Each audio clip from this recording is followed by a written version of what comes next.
First of all, the transition of NEA from a professional organization to a labor union supporting Jimmy Carter's presidential aspirations occurred largely to promote the creation of the Department of Education. And just to provide a counterpoint here, it should be noted that Albert Shanker, the legendary head of the American Federation of Teachers, as well as Senator Daniel Patrick Moynihan, actually opposed the creation of the Department of Education, citing loss of state and local control. I guess my question is, what would you say to constituents who have come to regard the DOE as an expensive bureaucratic monster, taking away constitutional state rights to control education locally, making a mess of programs like student loans, running programs that could easily be more efficiently run elsewhere? And I'll use the IDEA Act. Many would suggest that should be really part of Health and Human Services. Is there any program that states individually or collaboratively couldn't maintain themselves, largely funded by enormous tax savings? Well, it would be nice if Musk and Trump went through the Department of Education and analyzed all their programs based on cost and benefit. They're not doing that. This is ideological. It's just, let's get rid of it. And by the way, this Department of Education has been supported by Republicans for decades and decades and decades, and very vocally. And now suddenly they're, we don't like it. But follow up, and I appreciate your time, Senator. Couldn't the larger question be said for both sides? Why didn't, during the Biden administration, take that surgical approach to efficiency and cost savings in the manner that some would allege that DOGE is taking a hammer to? Why didn't that happen at DOE? Yeah, so listen, I'll just echo what Senator Reed said. If all this was Donald Trump and Elon Musk and the interns going through the federal government and coming up with a list of ideas for how to save money and presenting those ideas to the public, we would be all for that. You know, we want more efficiency in government. We want government to be run well and effectively, but that's not what they're doing. They're operating with no transparency. President Trump has exempted Elon Musk and his lackeys from FOIA laws, so we have no idea what they're doing. We know that they're operating on private email servers. We don't know what their plan is for which agency they're going to shut down today, tomorrow, who they're going to fire, who they're going to try to rehire. So they're operating with no transparency. They're also operating outside the law. The Constitution is not a suggestion, it's not optional. We all swore an oath to protect and defend the Constitution. Donald Trump swore that oath. Elon Musk may not have sworn an oath, but Donald Trump did. And under our system of government, if Congress has appropriated funding or has created an agency like the Department of Education, the president doesn't just get to ignore that. An appropriations law is a law. When Senator Reed on the Appropriations Committee writes an appropriations bill and Congress passes it, that is a law, not a suggestion. And so again, if all this was the Trump administration coming up with ideas for how to save money and presenting those ideas to the public so that they could be vetted, that would be great. That is not what they are doing. They are operating with no transparency, no accountability, illegally, outside the Constitution, and that is not the way we do things in the United States. Look, I wish that both parties would take a more surgical approach to finding ways to make government more effective and more efficient, but this is not the way to do it. Thank you. All right, thank you all. Thank you.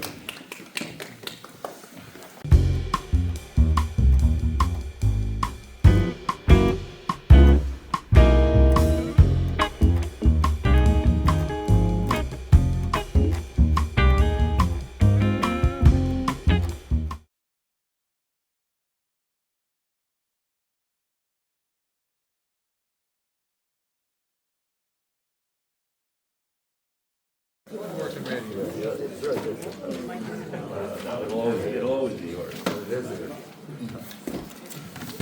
Okay, good morning, everybody. Thank you all for coming out. We wish we didn't have to be here having this conversation. We are here this morning because President Trump and his co-president Elon Musk continue to attack programs that help people, including here in Rhode Island. We've seen just in the last few days 1,000 employees of the VA that served veterans with benefits and health care laid off. 3,500 people at the U.S. Forest Service laid off, thousands of people at the National Institute of Health fired, including people working on research to cure cancer, and the list goes on and on. But perhaps most personal to many Rhode Islanders is what they are talking about doing in terms of cuts to education. They have talked about eliminating the Department of Education entirely. Republicans just passed a budget bill out of committee in the House that would slash $60 billion from education in order to fund tax cuts for billionaires. And those impacts are going to be felt on the ground here in Rhode Island. So I'll speak at greater length to that shortly, but I want to start by introducing the leader of our delegation in Washington, who has always been a champion for education and who is our leader in this fight to make sure that Rhode Island students do not bear the brunt of Donald Trump and Elon Musk's quest for more money for tax cuts for billionaires. And that's our leader of the delegation, Senator Jack Reed. Senator. Thank you, Seth. Well, let me first commend Seth Magazine for his extraordinary work. He's in the thick of it over in the House, which is a tough battle. And I want to also thank and commend all of our educational leaders here today. Thank you for what you do every day. Well, President Trump and the Republicans in Congress have declared war on public education. They're after it. President Trump has said repeatedly he wants to eliminate the Department of Education. And Project 2025, which is their game plan, laid out an attack plan to do just that, and they are implementing it. The architects of that plan are on the march. They've linked up with Elon Musk and Doge, and they're going in and pillaging the entire federal government. Indeed, while Linda McMahon was at her confirmation hearing, claiming that she would work with Congress to improve the Department of Education, Elon Musk and the Doge minions were at work, firing people, taking back grants, compromising sensitive information, and laying the groundwork to dismantle the entire agency and perhaps our entire democracy. And on Friday, the Department of Education threatened federal funding for all public schools as well as colleges and universities if they do not eliminate any program that the Trump administration considers to be DEI, and that's going to be within 14 days. So you have people here in all of our schools, higher education, secondary education, elementary education, that what do we have to get rid of? And who knows? It changes every day. And DEI is it's a slogan for get rid of what we don't like. I mean, it could be anything. It's outrageous. Now, as a reminder, by law, the Secretary of Education may not interfere with the content that schools teach, nor the academic standards they set. Guess what? They're ignoring that law. He ignores every law. And it's the courts that will decide it, and we hope the Supreme Court will stand up rather than just take a knee.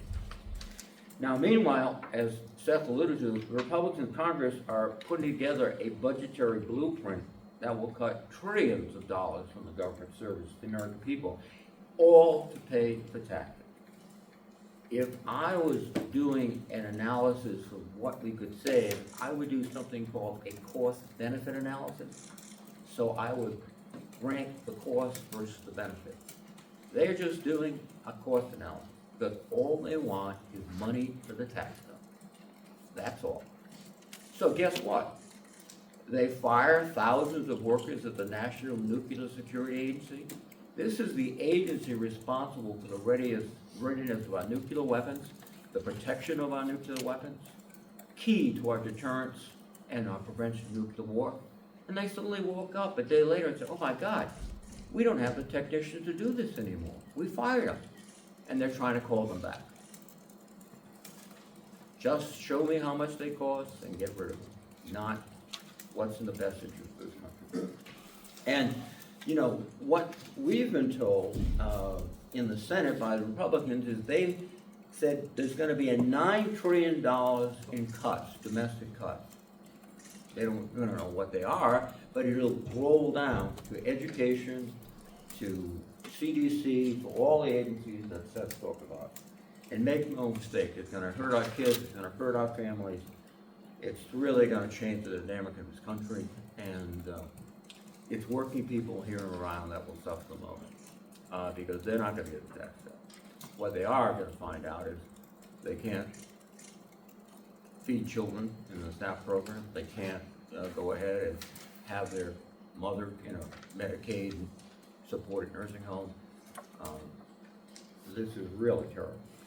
And we are determined to fight against it. And let me just for a moment tell you, in terms of education, what Rhode Island will lose.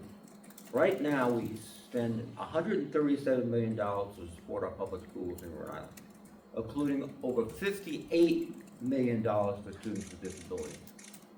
I challenge any school district in this state to provide the kind of IDEA education without that federal money. So what's gonna happen?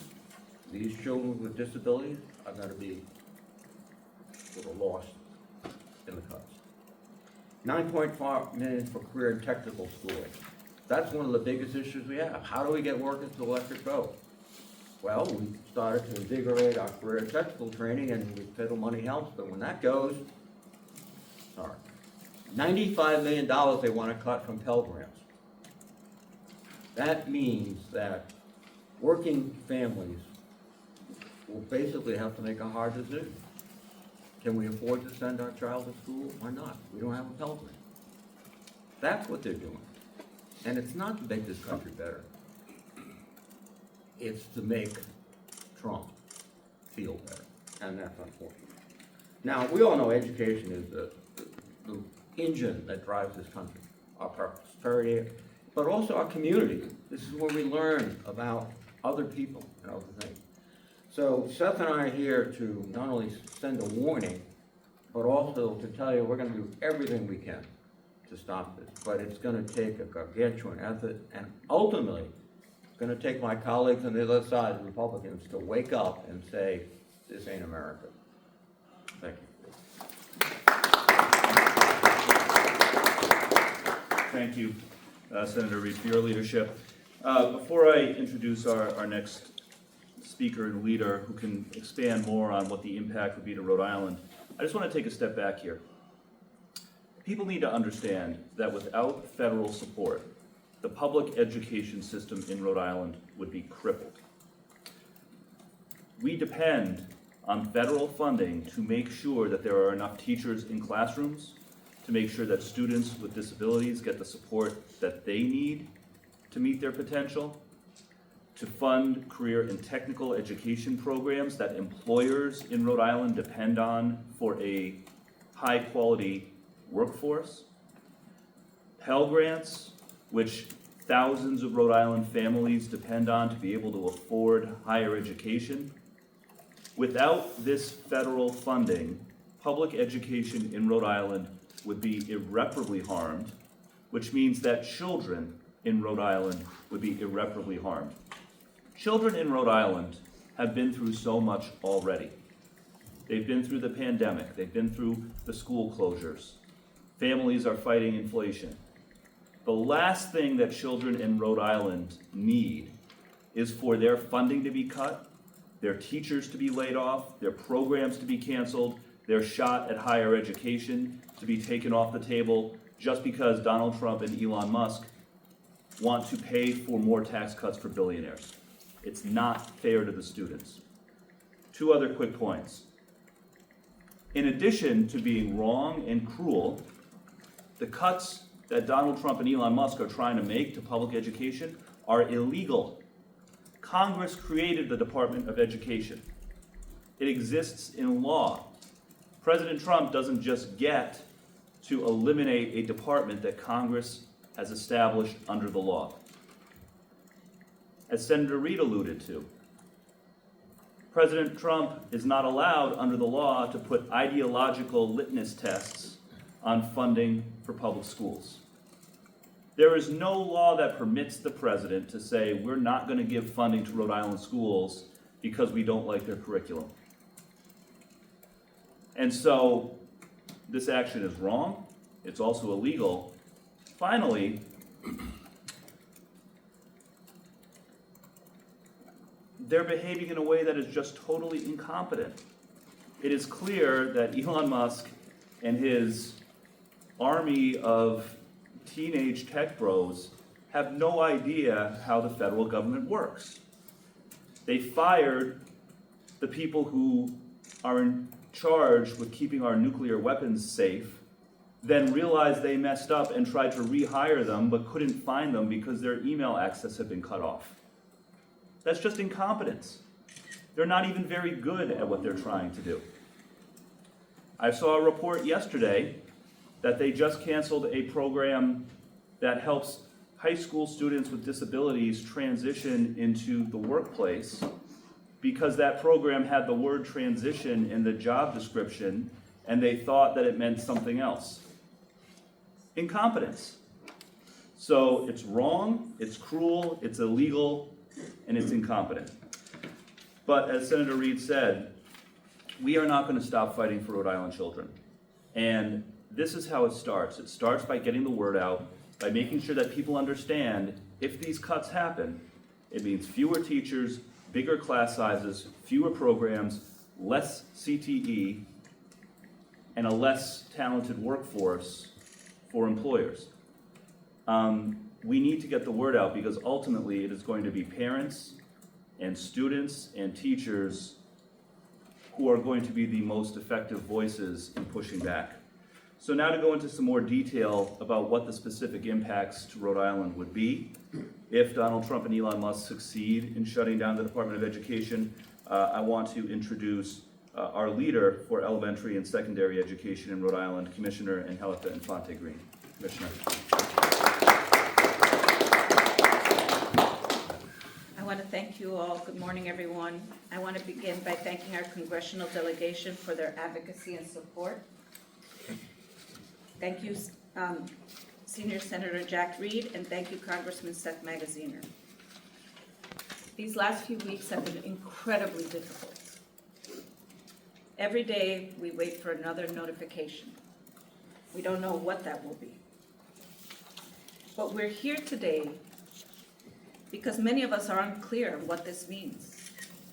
We don't know what these broad orders mean, the directives coming from Washington. What does that mean? But we sit and we huddle every single day to try to make sense of the confusion that we feel. Every day we sit in our agency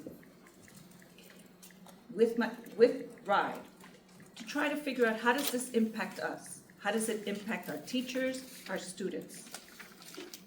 We don't know. I have also the honor of meeting with my colleagues across the nation who are also wondering, what are we going to do? What does this mean? There's a lot of chaos and confusion. It feels like we're in the middle of a storm. But here in Rhode Island, we're in the center of that storm. We're in this tornado. We have to be calm, be direct, and really express to everyone what this means. So I want everyone to understand, about 15% of our budget comes from the federal government, which is $275 million. I want everyone to hear that. It's a lot of money, especially for Rhode Island. Among these are $65 million in Title I funding, $60 million for Individuals with Disability Act, IDEA, for our differently abled students, $48 million for school nutrition funding, and $11 million for CTE programs.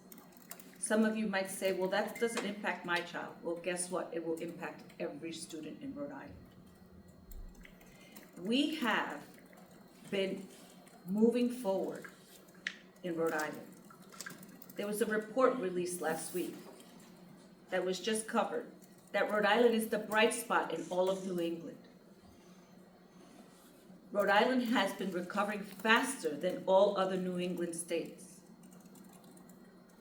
This proposal serves to harm our progress, our foundation for education. This foundation is extremely important for us if we want to have a robust Rhode Island. We know the importance.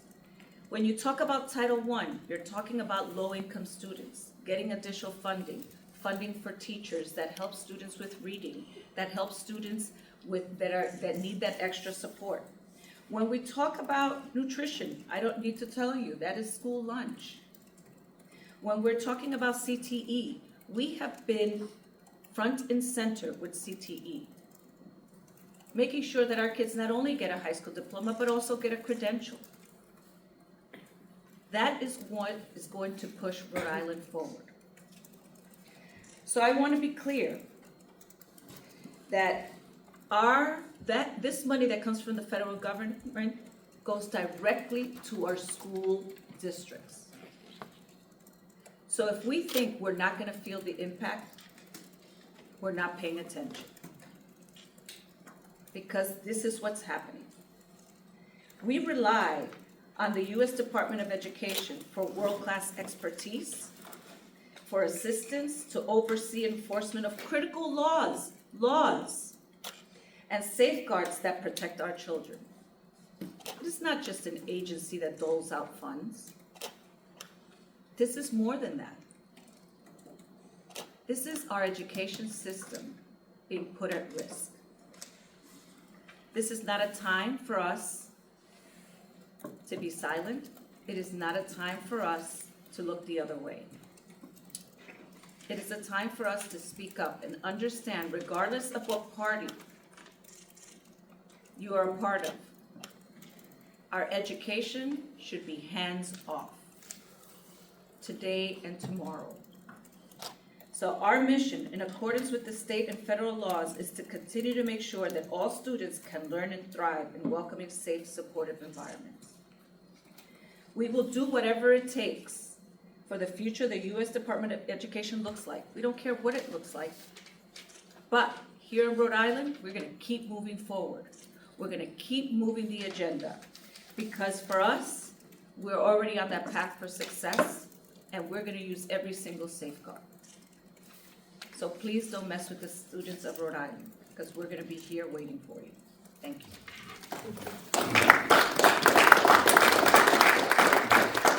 Of course, the Trump administration's attack on education doesn't just impact the K-12 schools in Rhode Island, it will impact higher education as well. We have two speakers here who can comment on that, you can come up one after another. First, Higher Education Commissioner Shannon Gilkey, followed by Rhode Island College President Jack Warner. Good morning. Thank you, Senator Reed, Congressman Magaziner, for gathering us here today and for your leadership. And my fellow leaders and educational advocates. It's a point of privilege that we get to work with people up here today. You know, we live in a country of privilege when I think about higher education. We're the envy of the world. And over the last 200 years, we've built an American higher education system that other countries are trying to copy, have been for decades, trying to buy our higher education IP and install it into their country so they can do the things that we get to do. So what does American higher education get to do? Well, first, it gets to innovate. The technology that we see today playing out in our defense sector, our healthcare sector, our education system, our information technology sector, a lot of it's born out of the research and funding that we put together across our different types of institutions, our over 4,000 American higher education institutions, and we put into the world economy, not just the American economy. It also helps us live healthier lives. The research that's happening right here at Brown University and the University of Rhode Island on Alzheimer's and dementia will change the world if it stays on track in the way that we treat that incurable disease right now. We also educate, higher education does. You know, in Rhode Island, I would say this all the time, trying to keep us focused on our task at hand, that 67% of jobs by 2030 will require a credential beyond high school. After the Great Recession in 2008, the banking crisis, as we all know it, 99% of jobs in America that were created require some credential beyond high school. Not all a four-year degree, because you don't necessarily have to have a four-year degree to get a good job, but you need something beyond high school. That intimate relationship that American higher education has with the economy is also intimately connected to the federal government. It's funding that we receive, NIH funding for healthcare research. It's Pell dollars right here. Senator Pell, passed that legislation that I took advantage of. I was a Pell kid, changed my life. Higher education did. Kentucky kid, because I got access to a Pell grant that would pay and fund some of my higher education. We have to protect that intimate relationship with the federal government. Those systems that happen between the federal government and our American higher education system are critically important to educating our citizenry and innovating and keeping our workforce and the global economy moving. And so we stand in a place of privilege. The U.S. Department of Education plays a critical role in how that functions.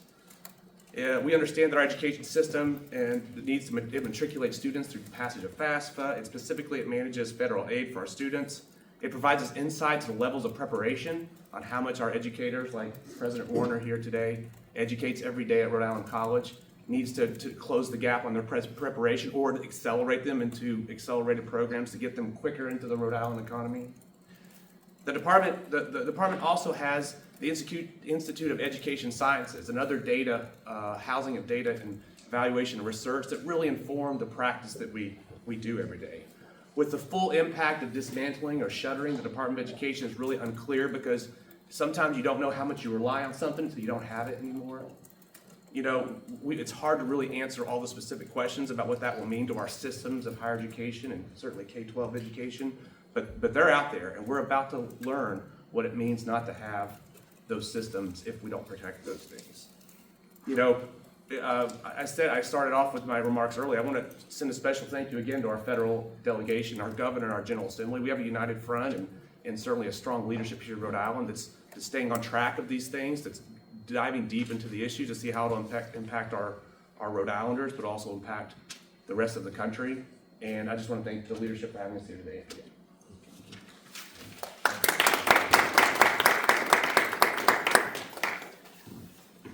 Well, thank you, Shannon, for providing the overview, and let me add my thanks to you, Congressman Magaziner, for organizing this. And we can always count on our senior senator to be anywhere and everywhere in Rhode Island whenever you can be of help. So we really appreciate your advocacy and support. I also see representatives from the governor's office.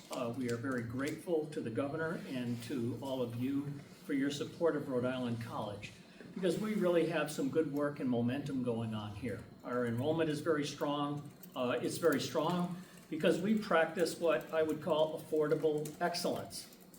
The state helps us to keep our tuition and fees relatively low, so that provides access to the widest band of Rhode Islanders to take advantage of post-secondary education. And the Hope Scholarship means that we can offer a bachelor's degree for under $25,000 so that students can graduate without debt and they can invest their new earnings to live a better life and to contribute to the economy of Rhode Island. This is what we do. Practice affordable excellence. That can be compromised by loss of federal funding. We receive about $37 million a year in federal funding that goes directly to student financial aid in the form of Pell grants, supplemental grants, college work-study program, and direct loans that allow students to attend and better their lives through the education that we offer. If that gets compromised, it directly affects the number of students who can come to our institution and take advantage of the benefits. We prepare students for a higher quality life. Commissioner Gilkey mentioned a few of the ways. They enjoy better health. They make more money. They contribute to the tax benefits of Rhode Island in significant ways. So anything that compromises that can be really difficult for the state of Rhode Island. We receive another $45 million in federal awards so that, for example, we can contract through our Sherlock Center to provide assistance for disabled students in K-12. We receive federal grants to help some of our lower income students who have suffered from COVID learning loss, which is a real thing, to get back on track and be prepared to be successful in our enterprise. We provide workforce training in those key industries, to support our key industries in Rhode Island that need a highly skilled and trained workforce. These are all the kinds of things that can be compromised when federal money gets cut, and cut in significant ways. So let's stay on track. Let's keep investing in our public institutions, K-12 and higher education, to continue to support a better Rhode Island.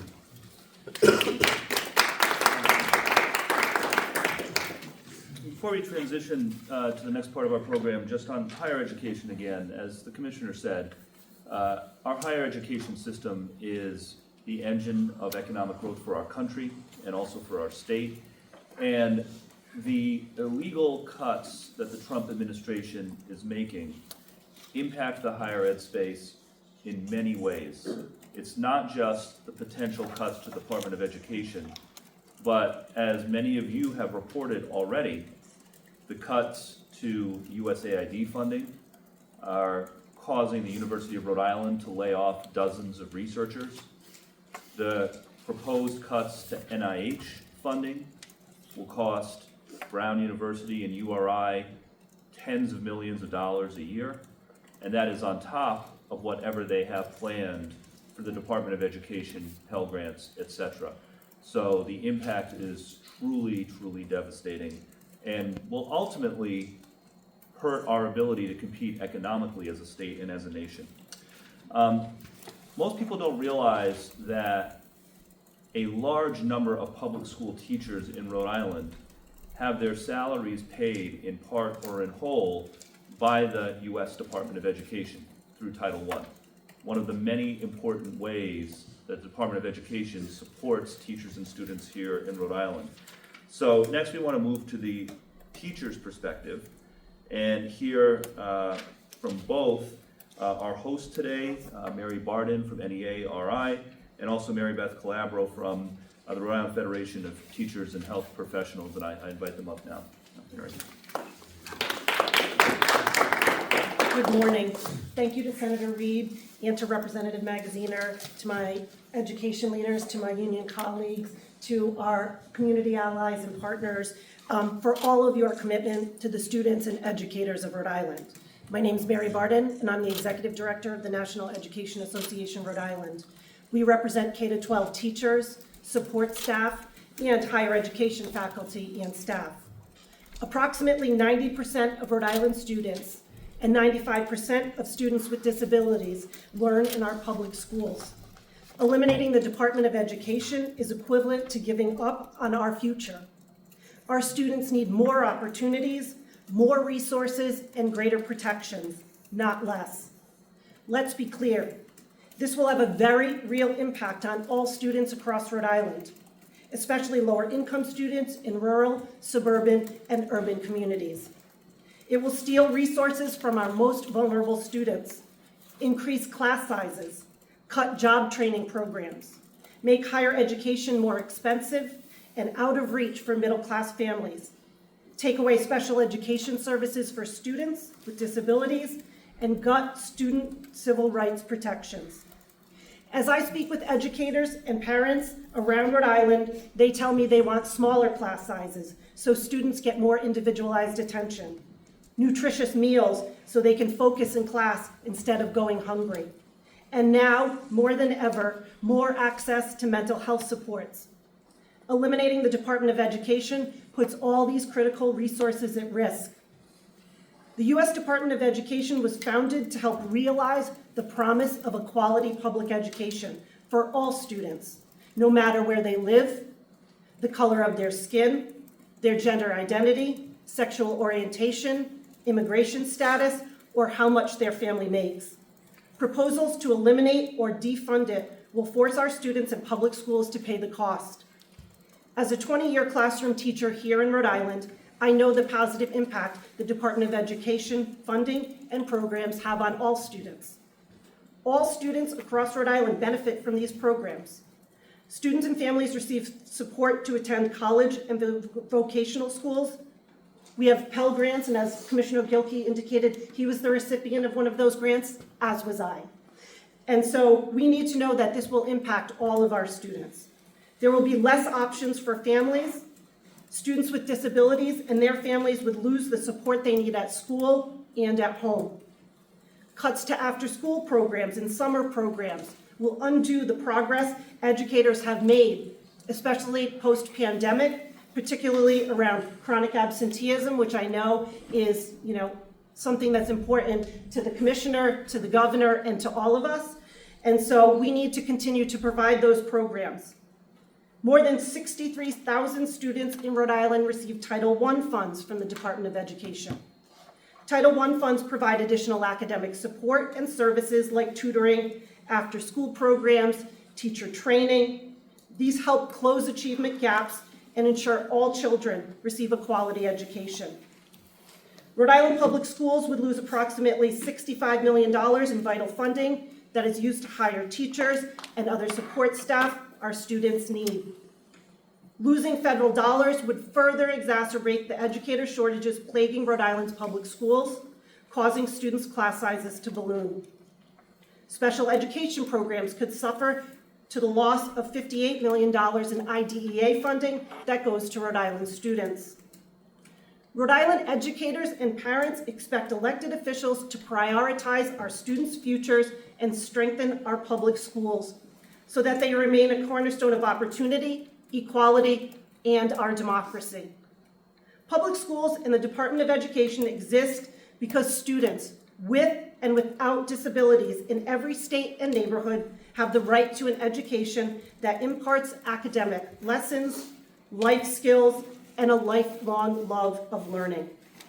People like Linda McMahon and Donald Trump have starved our public schools of the resources students deserve for years. I can tell you, as sure as I stand here, educators, parents, our commissioners, our delegation, our community partners, we are all here to stand up, not be silent, and make sure that a handful of anti-public education politicians will not force our students to pay for tax cuts with their futures. 90% of students in America learn in a public school classroom. But I want you to think about just one student that you know and the opportunities that they deserve but will lose if the Trump administration guts public education. Thank you. And now I introduce my colleague and my sister in union advocacy, Maribeth Calabro. Good morning, everyone. Thank you for having us, and thank you for always being on the right side of history. We appreciate your advocacy and your willingness to resist when necessary. The U.S. Department of Education is a cornerstone of our nation's commitment to equal opportunity, academic excellence, and the advancement of future generations. Any effort to dismantle or eliminate this vital institution is not only misguided, but a direct threat to the principles of equity, innovation, and national progress.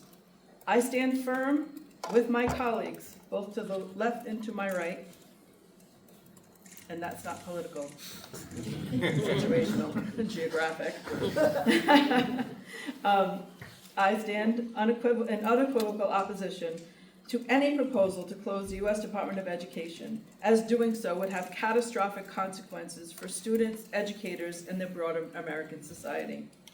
The American dream was started in the foundation of the Department of Education. It is instrumental in ensuring that every child, regardless of socioeconomic background, race, ability, class, sexual orientation, gender identification, will be able to receive and have access to a quality public education. It upholds and enforces civil rights protections, preventing discrimination and promoting inclusivity in schools nationwide. Without federal oversight, students in marginalized communities would face even greater disparities in resources, in teacher quality, and educational opportunities. Accountability is another function of the Department of Ed. Through research, data collection, and oversight, the agency helps to ensure that schools meet academic standards, address learning differences and diverse abilities, and continuously improve student outcomes. Without federal accountability measures, states would have free rein to set wildly different educational policies, leading to a fragmented and inequitable system where a child's education is determined more by their zip code than by their potential. Moreover, the department plays a crucial role in higher education, and as a mom of a child who's going into higher education next fall, I can see the impact already that this blanket dissemination or decimation, if you will, of the Department of Education will have on students who are going into higher education.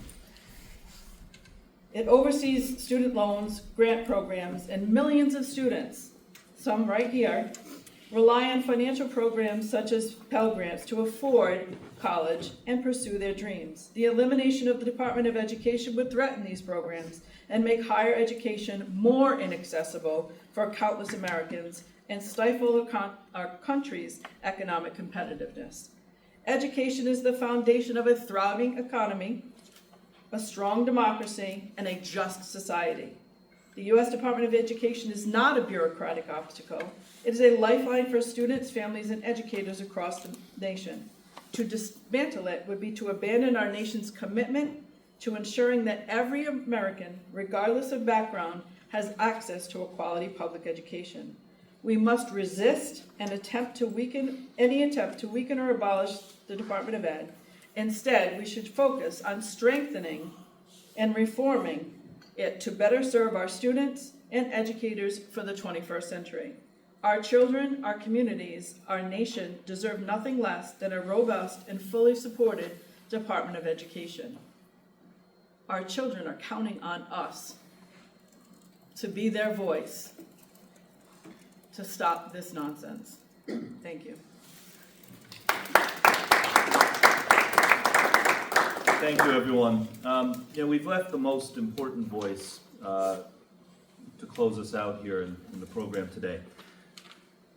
Donald Trump and Elon Musk don't have to worry about sending their kids to a great school. The billionaires that Donald Trump listens to and empowers, their kids are going to be fine. But children in Rhode Island and all across the country who depend on public education are going to be hurt by these cuts. And it's important to understand the why this is all happening. This is all happening because Donald Trump, Elon Musk, and the billionaires are trying to cut public education, cut healthcare, cut nutrition in order to pay for more tax cuts for billionaires. It is wrong, it is cruel, and the people who will be hurt the most by this are the children who are going to be impacted. So, speaking for the children of Rhode Island, I want to bring up and invite to speak Paige Parks from Rhode Island Kids Count.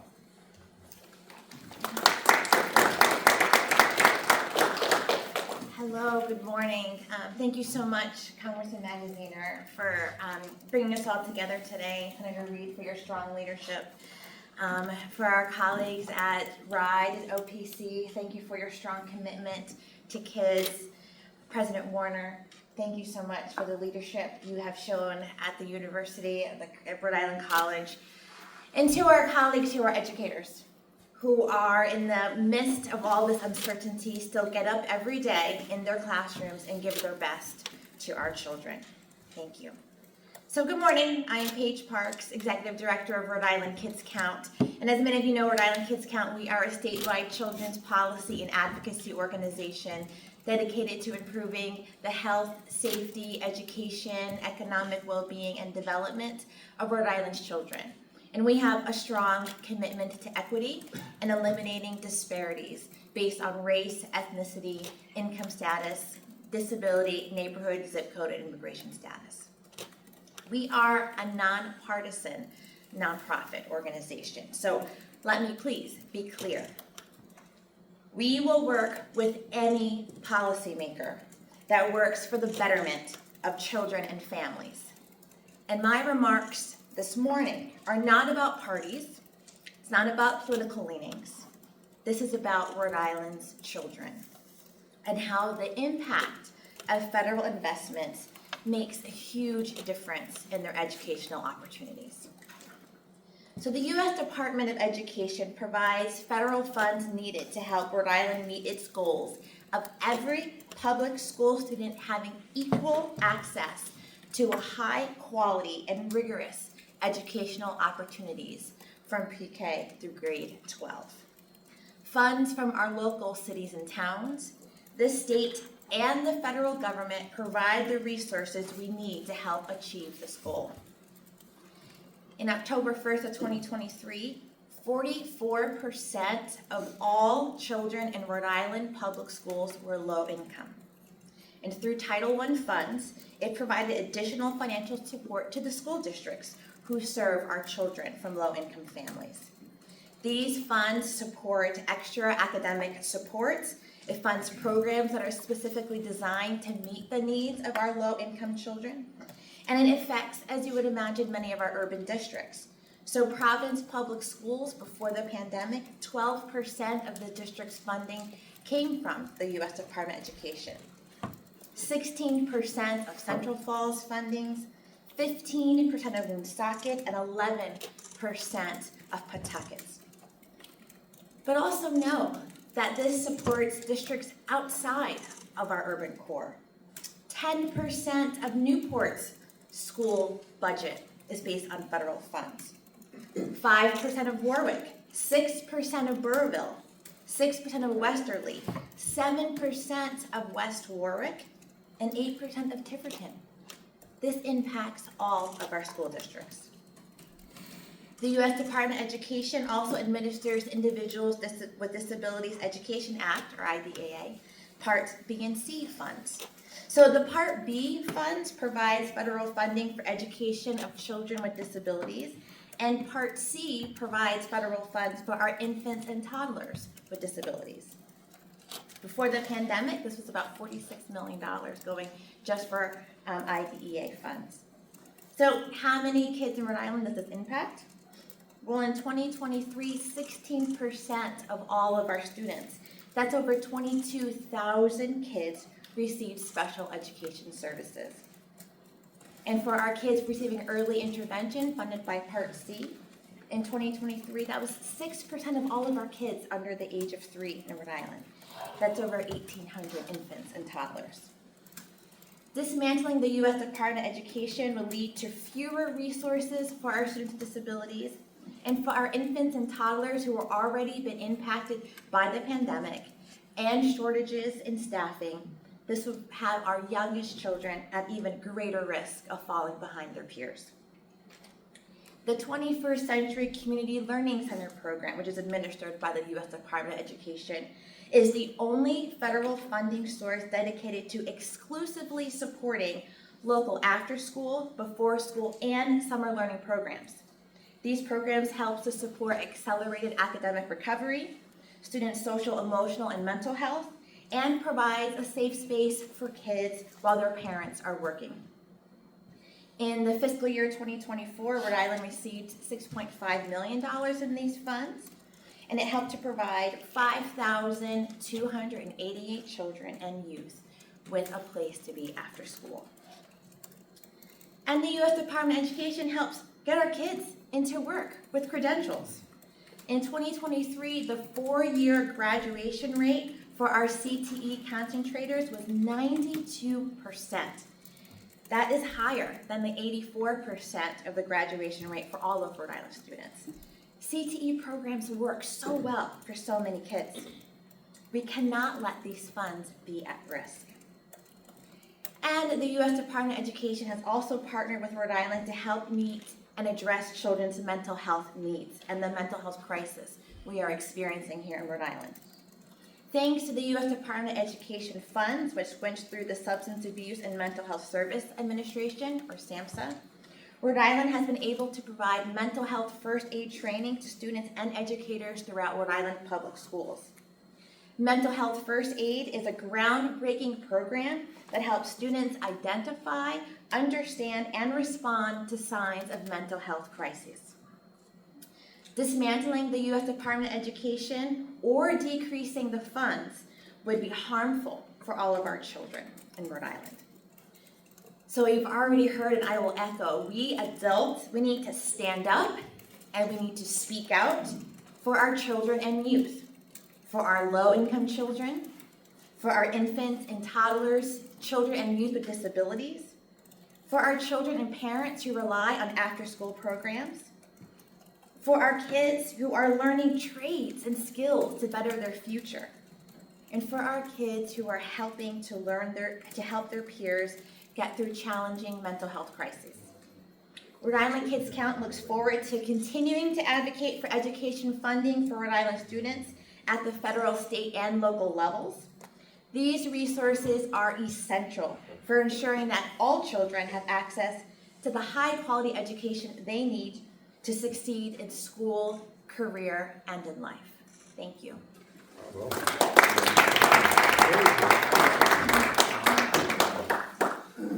All right, well, we're happy to take questions if there are any. So Linda McMahon in her confirmation hearing said that Title I funding, IDEA funding, and Pell Grants would not be cut. So you're obviously saying the opposite. Are you, just to be clear, are you saying that she lied in her confirmation hearing? And have you spoken to her directly about this? Well, if you look at the budget that they're creating, there is no money for the program she talked about. Our committees have been directed to find millions of dollars in cuts, and that's one aspect. But I think the most important one is Donald Trump and Elon Musk are running around saying we're going to close the Department of Education. I think, you know, I see this all the time. It's called a confirmation conversion. That you suddenly show up and disavow everything you've said before to get confirmed. And then voila, after the confirmation, hey, we really can get rid of the Department of War. So this is, I don't think she either was not knowledgeable of what the president was doing or refused to recognize it. I just add two things. First, Donald Trump and Elon Musk have been lying a lot over the last month. They said that they were not going to pardon all of the January 6th rioters. They were going to take it on a case-by-case basis. That was a lie. They pardoned all of them, including individuals who violently attacked police officers. They said that they were not going to touch the VA. They weren't going to touch veteran services. And then this past weekend, they fired 1,000 VA employees and have implemented a hiring freeze, preventing hiring people into open roles, critical roles at the VA. I sat in a Homeland Security hearing a couple weeks ago where it was promised to us that they wouldn't fire anyone at CISA, the cybersecurity agency in Homeland Security, and then they did. So that's the first point, is you cannot trust them because they have been lying to the American people every step of the way about what their intentions are. And then second, as Senator Reed said, at the same time that Elon Musk and his group of teenage hackers is running around cutting off programs that Congress appropriated money for, Republicans in Congress are working on a budget. And in the House version that passed through committee the other day, they propose a $60 billion cut to the Department of Administration. The Department of Education. $60 billion. You cannot get to $60 billion in that one agency without touching programs that directly impact students through things like Title I and IDEA. The math doesn't work. Have either of you met with Ms. McMahon? No, she's not within the jurisdiction of my committee, and the custom in the Senate is you meet with people on the committee and then you go to the floor for your vote. So her vote is coming up. There have been a lot of folks on the left and a lot who rallied in front of your office, Senator Reed, calling on the Rhode Island delegation to do more, to use more of its power as elected officials to try to stop the Trump agenda. What are you doing in Congress to try to slow these things down? And are you using, or do you plan to use any procedural tools to try to gum up the works or slow this?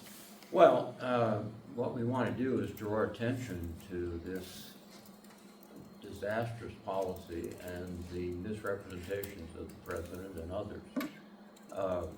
I led the opposition to the defense secretary at TXAP, and we claimed close. It took the Vice President of the United States to break the tie to get it confirmed. I believe it's the first or second cabinet official in many, many years that requires the Vice President's vote. We sent a signal that, and in fact, some of my Republican colleagues joined me. And the only time I think that happened was some other exceptions.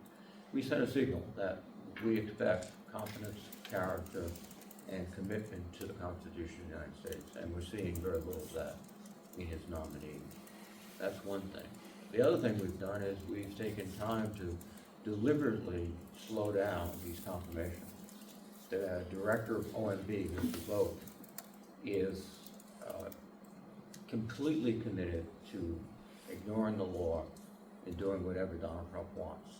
And we took all of our 30 hours constantly on the floor of the Senate talking about the danger he will pose to our country. Not just in education, but OMB controls every aspect of funding of the federal government. And we're going to keep it up. And we're here today in that similar spirit to alert people around what's happened and to join our colleagues who are on the front line. Yeah, and I'll just say, as far as the House of Representatives goes, our Democratic House leader, Hakeem Jeffries, talks about this effort as having three buckets: litigation, public opinion, and legislation. So on litigation, as we all know, at this point, more than 50 lawsuits have been filed against the Trump administration for their illegal actions, particularly around executive orders and illegally firing federal employees in key roles. Members of Congress, the courts have found, don't have standing to sue the executive for ignoring the law. However, once those cases reach the appellate level, members of Congress are allowed to file amicus briefs. And our leader on the Judiciary Committee, Jamie Raskin, is leading an effort to prepare amicus briefs so that we can weigh in when those court cases proceed to the appellate level. The public opinion bucket is obviously what we're doing today. And I think in some ways that's the most powerful tool that we have at our disposal, because we need our Republican colleagues to feel the heat and to hear from their constituents that they don't want education cut, they don't want health care cut, they don't want the Veterans Administration cut, etc. And so I've been doing more social media and more press events probably in the last 3 weeks than at any point in my political career, and I think that's true with many Democrats. We're trying to do our best to raise the public alarm. And then third, on legislation, particularly in the House, the minority has limited rights. The minority party has limited rights to gum up the works. Our leadership has established a legislative strategy committee, which I am on, and we are working on some things. But primarily, what we think we can do and what we will take opportunities to do is force our Republican colleagues in the House to go on the record and to take votes up or down on whether they support some of these extreme and unwise things that the administration is doing. Because I think they're not going to like that, and they're going to say to the administration, you got to knock some of this off because you're putting us in a tough spot as Republicans in Congress. So, recognizing the limitations of being in the minority, we do have an active effort to try to push back on all three of those fronts, and we're working hard on it. Are you open to shutting down the government and not voting to keep the government open if they don't back off? Let me be clear on this. Republicans control the House, the Senate, and the White House. If there is a government shutdown, it is on them.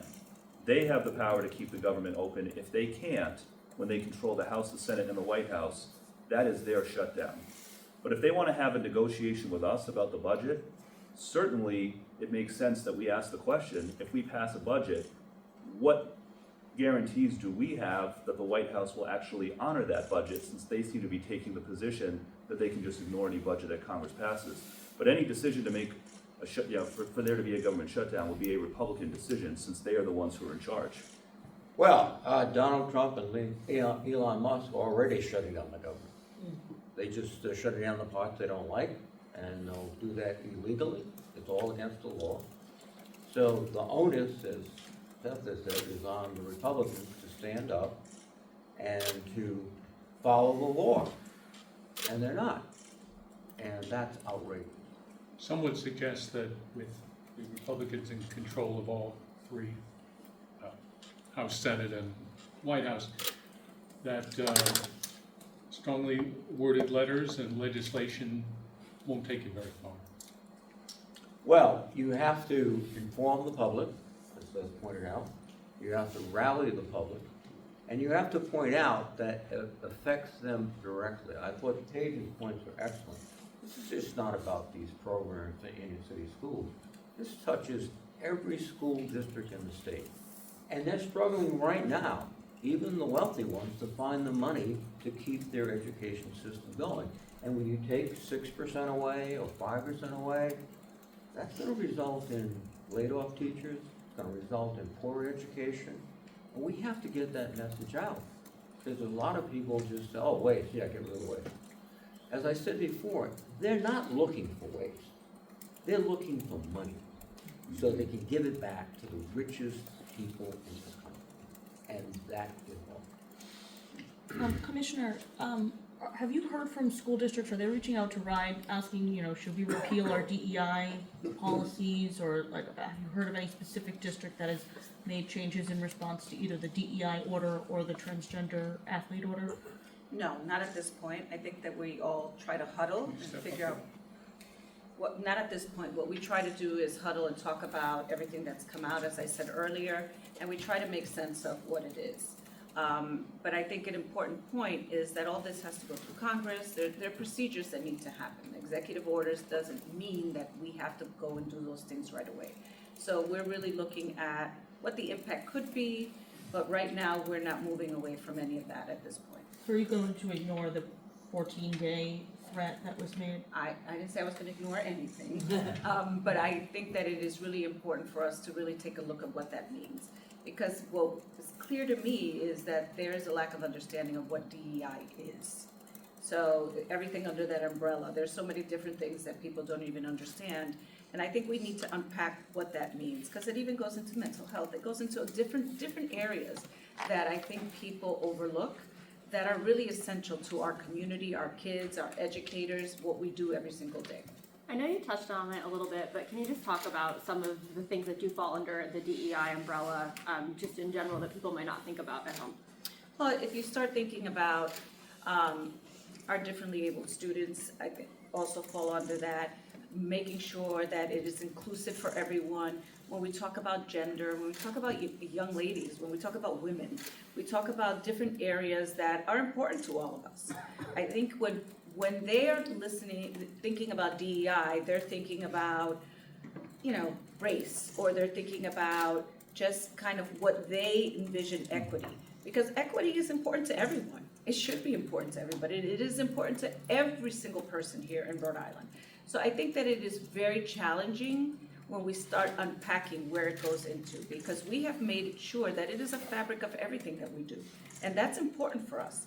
So when we start talking about removing DEI, we're removing the fabric of what we're standing on in our education system. And you had a couple of numbers statewide. Could you just go over those again real quick? That you said, was it $275 million in the budget, or would you just be able to go over those real quick? Sure. I'll give you those. And there are many other things, because we also get SAMHSA grants. We depend on grants here in Rhode Island. So we have $48 million in food and school nutrition funding, 11 in CTE. It's $275 million, 65 million in Title I funding, 60 million for IDEA. And as a mother of a child who's autistic, this is real. My son would not have made the progress that he has made today if it wouldn't have been for those supports and the teachers and all the services that he has gotten.